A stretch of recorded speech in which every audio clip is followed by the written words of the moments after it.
Welcome to the award-winning Texas Toast Podcast, your podcast home for all things Texas country. Kick back and enjoy as we toast the best in Texas country.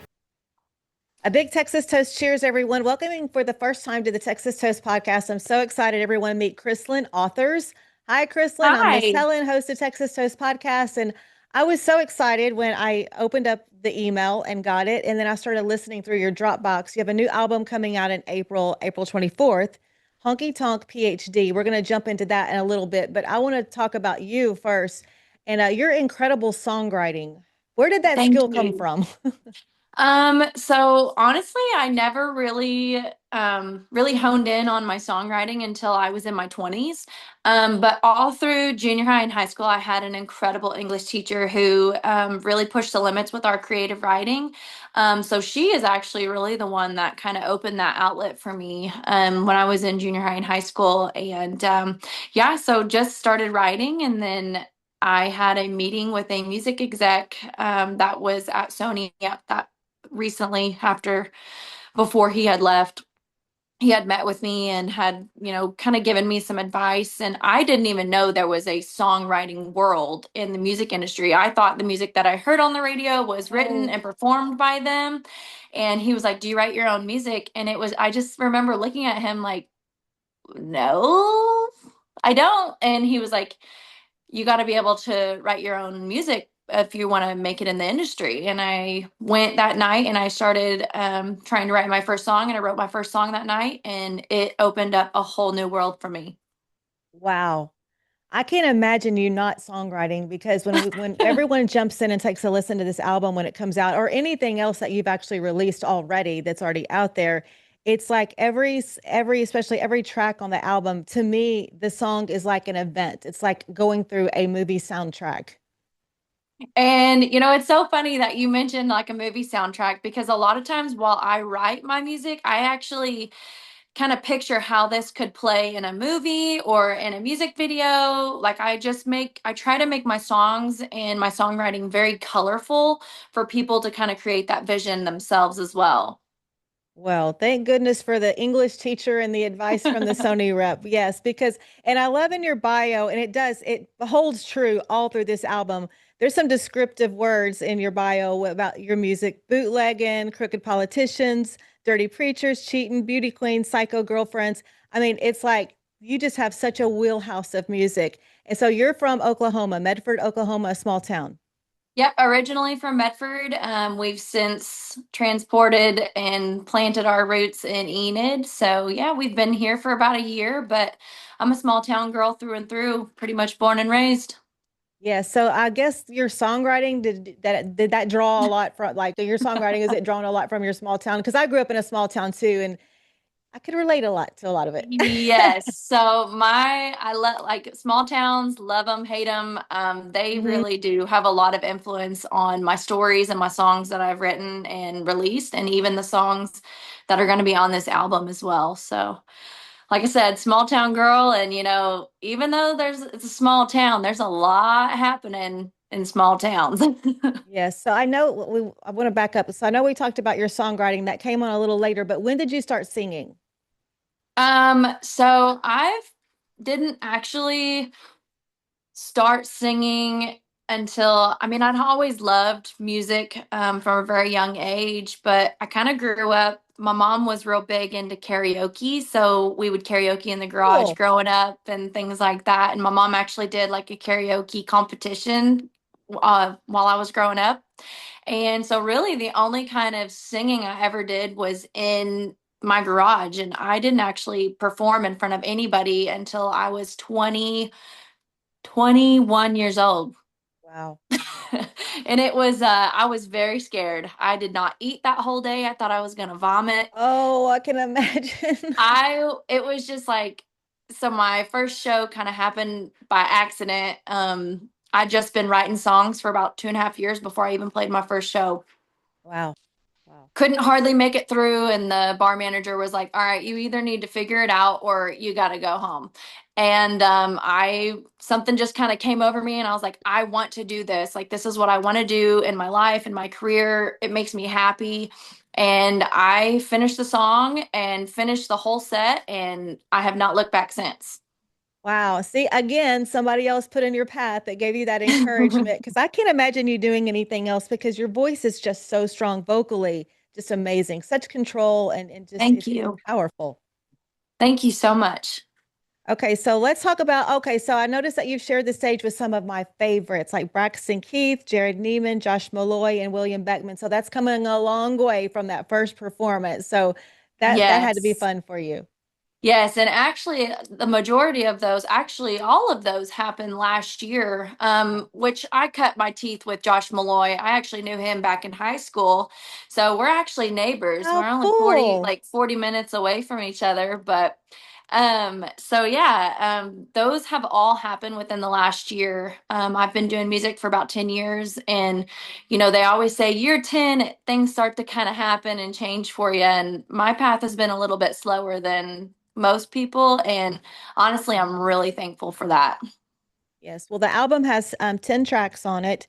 And let's talk about going into that process and picking the songs that you picked. Did you have a big library or were you writing specifically for this album? How did the choices come about?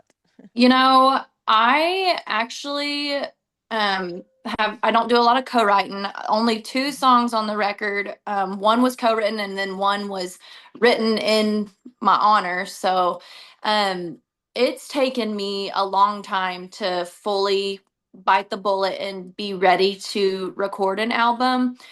So a lot of the songs have actually been developed over my career. Double Wide was one of the first songs I've ever written. And I gradually just started writing. Some of these songs are 3 years old that are on the record, but I just haven't really had a place for them yet. And I knew I wanted to record an album. I just needed to gather the best songs that I could. And somebody had, made the comment, well, you don't want to put your best ones first because they're hard to follow. And I said, I don't feel like I'm being true if I don't give my best first. And I said, because I want to prove that I can continue to deliver great material and great songs even after this record. So. Absolutely. And there's some great material in Double Wide. I just have to pause on the tank top part. I mean, the tube top in the I I swear know. you had me rolling in that one. And but there's some really good stuff. I mean, Shining, of course, obviously we've got some moonshine theme going on with that one. Double Wide, we talked about that. Missing Man. I kept going back to Missing Man. So I'm really excited about Missing Man. Missing Man kind of happened by accident. So growing up and around weather season here in Oklahoma, you always tune into News Channel 4. And, I was like, the hook line, now his daddy's over crying on News Channel 4.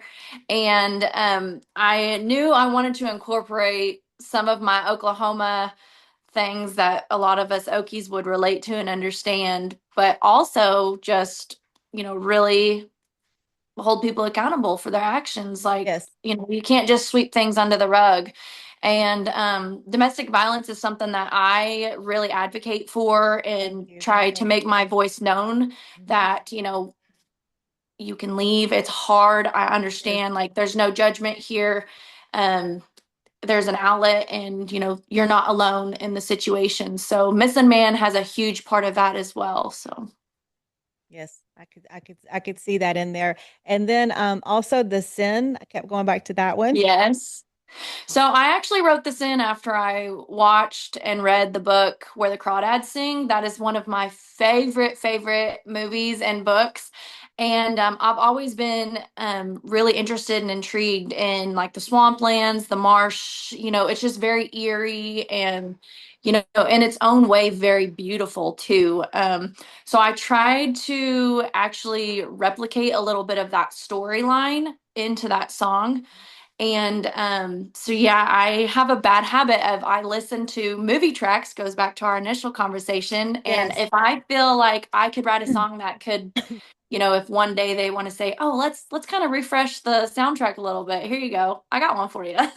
And like I totally got that vibe in that song. And another thing with your music, Krislyn, is like, especially on this album, listen to the whole song all the way to the end. Because Yes. that's like I'm waiting for surprises and you do surprise, but yeah, that's a good one too. And then Daddy Tried, very relatable for a lot of us girls. Yes. So growing up, I excuse my language, I gave my daddy a lot of heck. Didn't we So, all? so I had to put that one in there, and it's actually a true story. My husband and I kept our relationship really private for about 2 years of our relationship, and there was a lot of sneaking out and sneaking around, and just being young, wild, and free, and love makes you do crazy things, just like Psycho says. So. Yes, another good one.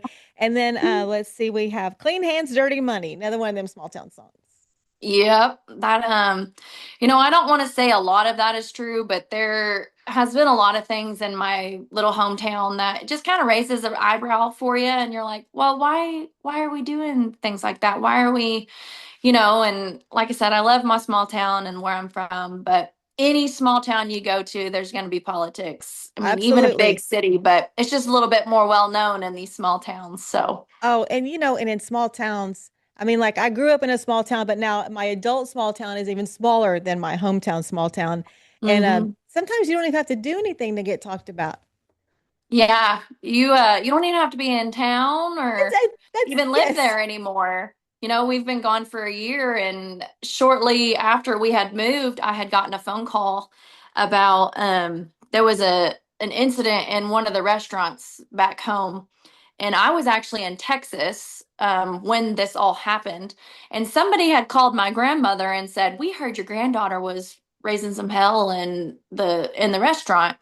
So my grandma calls me and she's like, "What are you doing?" And I said, "I have no idea what you're talking about, Grandma." I was like, "I'm in Odessa, Midland, Uh-huh, Texas." uh-huh. So she goes, "Oh, okay. Well, somebody said you were in there causing problems." I said, "Grandma, I don't even live there." Oh my gosh. That's a typical. I mean, there's a good side and then there's the sides like that with small towns, but it happens and we know how to deal with it. We always know how to deal with it. Yeah. Yes. And so You write a now song I about understand. it. Yes, exactly. So you cut this album in 2 weeks. So the flow must have been pretty good in the studio. Yes, so I work with a really incredible studio. So I kind of had all the songs built. I walked in, we did a scratch demo, and then they actually come in and they build each track and each song um in increments. So my bass player will come in, he'll cut two or three, four, five songs, just whatever he's feeling, and then drums will be built and things like that. So the process was really actually not as painstaking as I thought it was going to be. I thought this was going to be a several month drawn out process, which honestly the thing that took the longest was getting the masters back. Wow. Wow.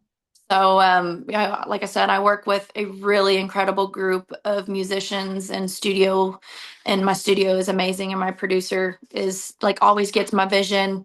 There's a couple times we kind of butted heads, especially on the sin, and he was like, "Well, let's do it this way. If we don't like it, we'll change it back." And but for the most part, I feel like any kind of creative brain, you've got to have a little bit of pushback and a little bit of another side just to make sure that this is what it really can be to its full potential. So, Yes. I'm so excited for you to get this album out in April. And so what were your me feelings like too. after you got it all done? What was your emotions? When I finally got the whole record and I started playing it in the car, I just sat there and I just cried. And, it makes me emotional just thinking about, just having this record out finally is because when I first started, the first 2 years of my actual like music career, I was in the process of recording in Nashville. Well, some things that happened, Nashville was kind of becoming an area I didn't really see myself and where I wanted my music to be.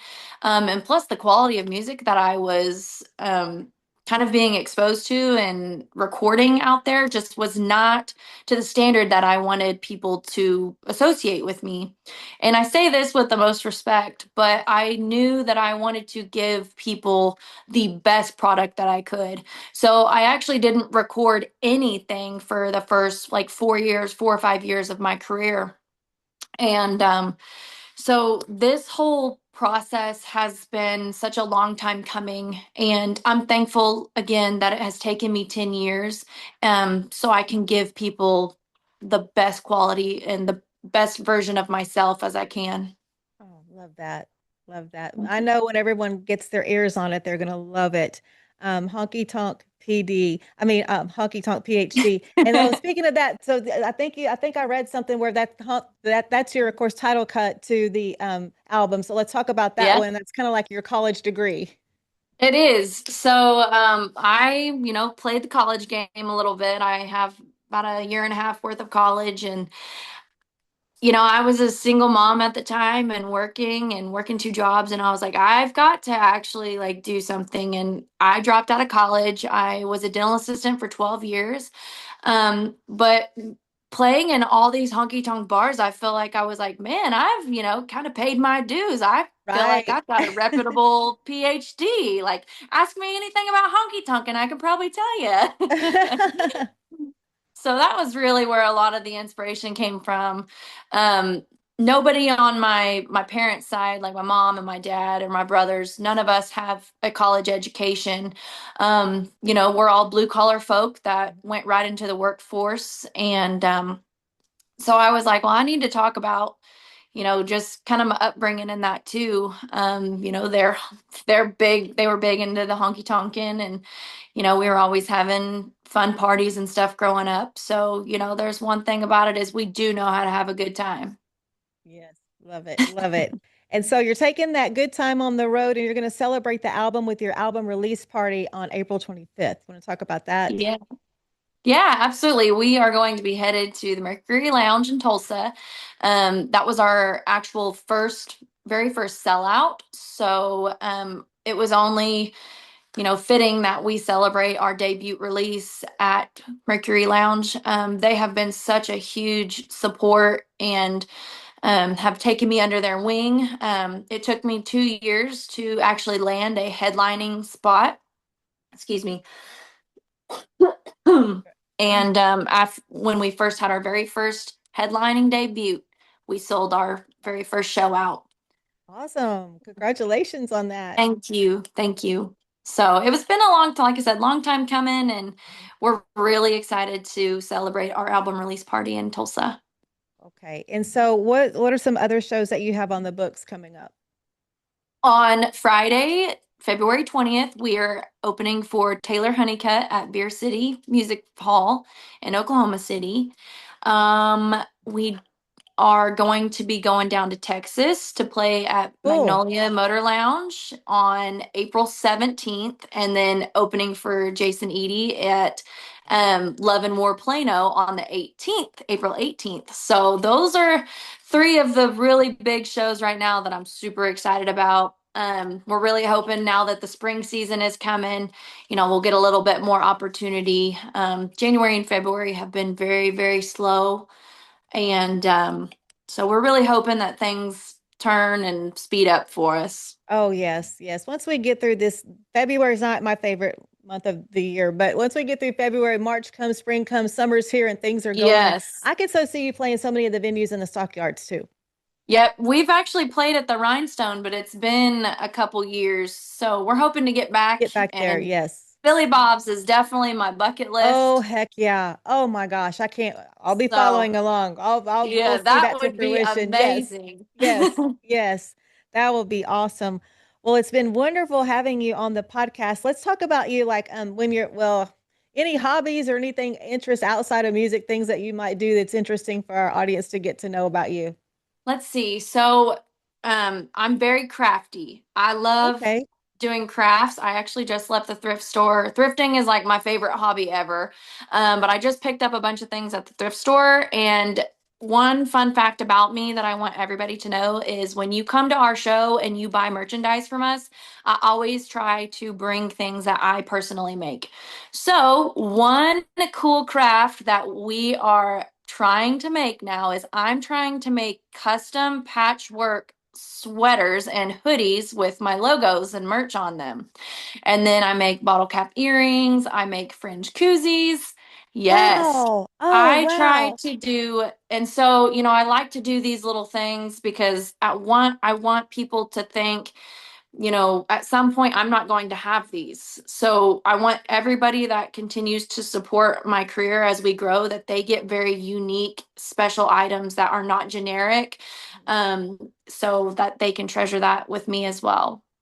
Wow. Do you have some of that merch stuff like on a website yet? Like where people can Not get it? yet, but Oh, when we're done, let me get your address and I'll send you a pair of oh earrings. my gosh. That is awesome. Awesome, Krislyn.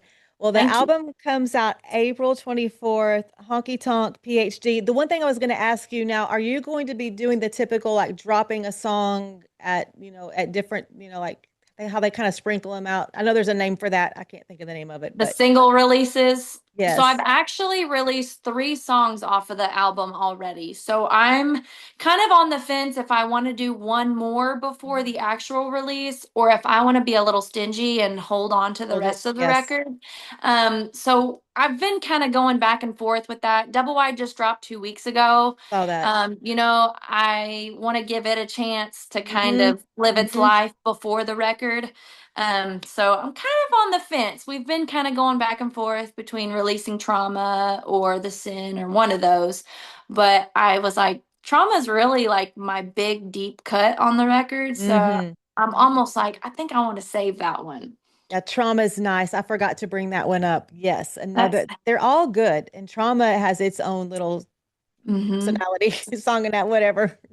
It's just got Yes, its. and Trauma almost didn't make the record, but I was sitting there and I said, I don't have a good like deep cut and a deep emotional song on here. I feel like I love to write songs that make people feel good.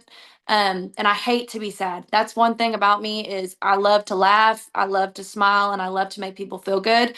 But I know ultimately, like, I had to write that song myself because I was going through, the emotions and the hard feelings. And I know there's people out there that probably need to hear that more than they need to hear a honky tonk beer drinking song. So, that one actually landed its own special place. And I was actually Awesome. going to have it as a deluxe song if we ever did a deluxe Wow. record. Wow. But I said, nope, it's got to go on the first record. Mhm. Good deal. Good deal. Well, I wish you all the success. I know the album's going to be just amazing for everyone to listen to, and I highly encourage everyone to follow Krislyn Arthurs. I know this is your first time on the podcast, and just this is something special. You've got a special kind of brand of music that I haven't heard in a long time, and I love it. Thank you. I grew up a 90s kid, so Hmm. it was only fitting that I put some of that 90s country in my record as well. So thank you again Oh, for you're having so me. welcome. And again, Krislyn Arthurs. I guess your website is, where can everybody Yeah. find you? You guys can find me at KrislynArthursMusic.com. That's my website, or you can find me at Krislyn Arthurs or Krislyn Arthurs Music on all the platforms. Okay. Thank you so much. It's been an honor. I'm excited for Absolutely. you. Thank you. Thank you so much for joining us for this episode of the Texas Toast Podcast. And now, big news. If you're a lover of Texas country red dirt music, you can now go listen to our station, Texas Toast Radio. Log on to TexasToastRadio.com to hear a mix of all your Texas country favorites.